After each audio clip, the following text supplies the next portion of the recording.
Right then, hello there, good evening, good morning, good afternoon, whatever it is, wherever you happen to be. Welcome along to the most recent video review on both Knickknacks Old Peculiar, my blog, and Mr. Cuddy2977, my YouTube channel. My name is Paul, I'm also called Knickknack. I talk a lot of twaddle, I do daily brain teaser quizzes. I should have them linked up there if you wanted to go and explore those. I also talk about movies I watch, and I haven't caught one for a dog's age now, so I might need to do that. I also talk about TV shows I've been watching and that I think may interest you, or at least that I think my opinions are something you may find interesting. Let's get a move on. It is Saturday the 30th of September. It's the last day of the month in 2023. Last night was Friday the 29th, and I saw the last episode of Series 2 of Good Omens, and I wanted to tell you about it. Episode 6, Every Day, picks up from where the ball left off by showing us Shax, Miranda Richardson, getting ready to invade a bookshop, whilst the shop's angelic owner, Aziraphale, Michael Sheen, desperately prepares defences with the help of Nina Sasanya, and the unwitting hindrance of Maggie Service. Unwitting because Maggie, in a desperate attempt to look mean, accidentally invites Shax's demon army into a very small bookshop.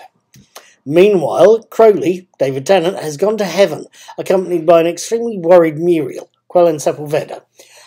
And, post-titles, we see that Crowley is in Muriel's rather small, yet simultaneously incredibly huge office, searching through the heavenly records that show that Gabriel, John Hamm, has cancelled plans for Armageddon Part 2.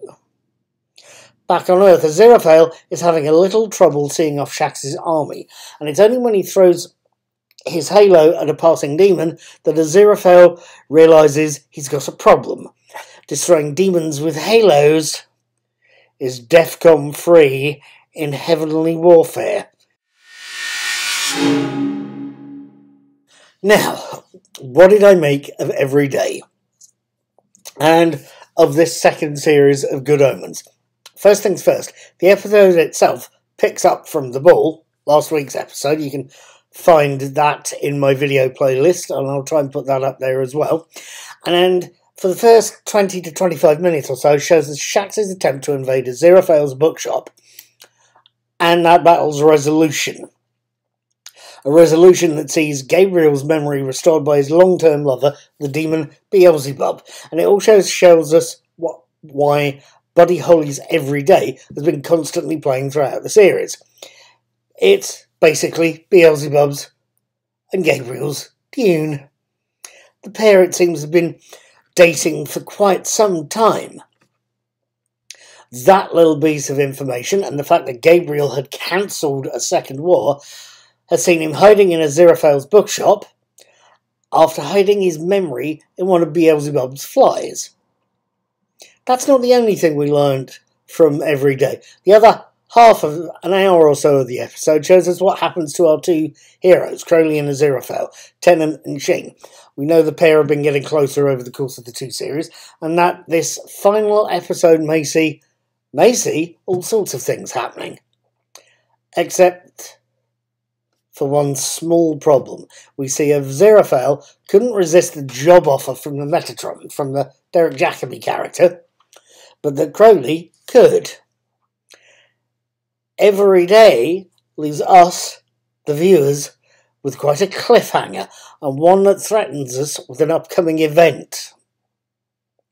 The Second Coming.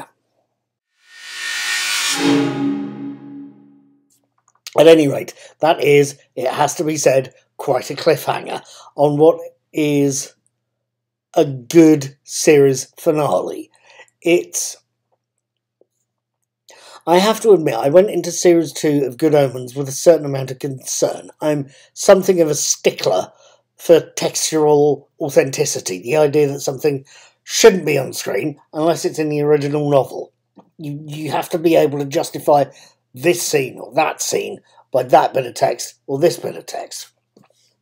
My concern here, going into Season 2, was simply that this second season had to have nothing published to base itself on. I know Neil Gaiman had access to he and Sir Terry's notes, but there was nothing published publicly. You get my gist. My concern was that it could go in a similar sort of direction to The Man in the High Castle, which I watched a few years ago now. Texturally authentic first season, well done, but speculative second and third seasons, and a fourth season and a finale that I felt were distinct letdowns, especially that last finale episode of Man in the High Castle. It was a distinct letdown, I think. They went for a happy ending, I felt. So going into this series of Good Omens, I was concerned. I shouldn't have been. It's brilliantly done. Neil Gaiman, with help from John Finnemore, has turned out a great set of scripts, ones that have transferred wonderfully well to screen and that do justice to he and Sir Terry's original source material. There is plenty of references and lifts from the original novel.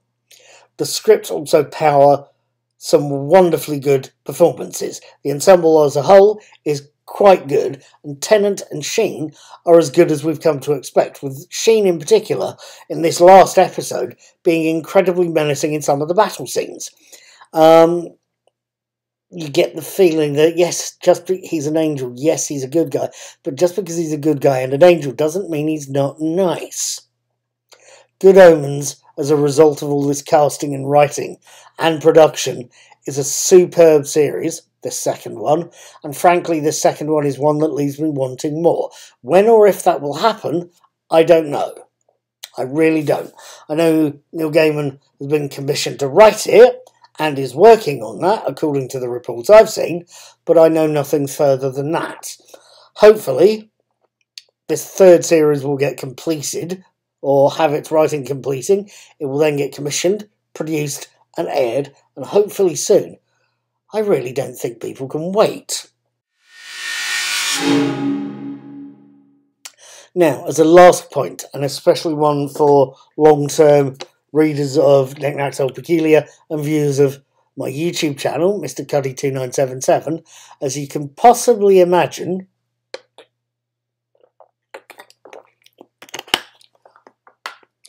this is my last review for now about Good Omens. Quite what I'll be watching next, I don't know. There's a few films I'd like to see. There's a few TV shows I'd want to watch as well. In either case, I will be watching the Doctor Who 60th anniversary specials in November, watching and reviewing them as and when they air. I don't know if they're going to be once a week up until the 23rd of November, or once a day up until the 23rd. I don't know. Although I'd imagine being daily, it will give me as a reviewer quite a lot of hard work. But either way, I want to watch those, along with a few other things. Please, whatever you're doing, please feel free to follow my blog, it's Knickknacks Old Peculiar, and follow my YouTube channel, Mr. Cuddy2977, and hit the notification bell. That way you get to find out all sorts of stuff that I publish as and when I release it. What I'm going to be watching in between now and November, I have no idea. But keep your eyes peeled, I'll be watching something soon. I will see you next time I see you. Take care, be good, and to quote the words of the incredibly immortal Patrick McGowan, be seeing you.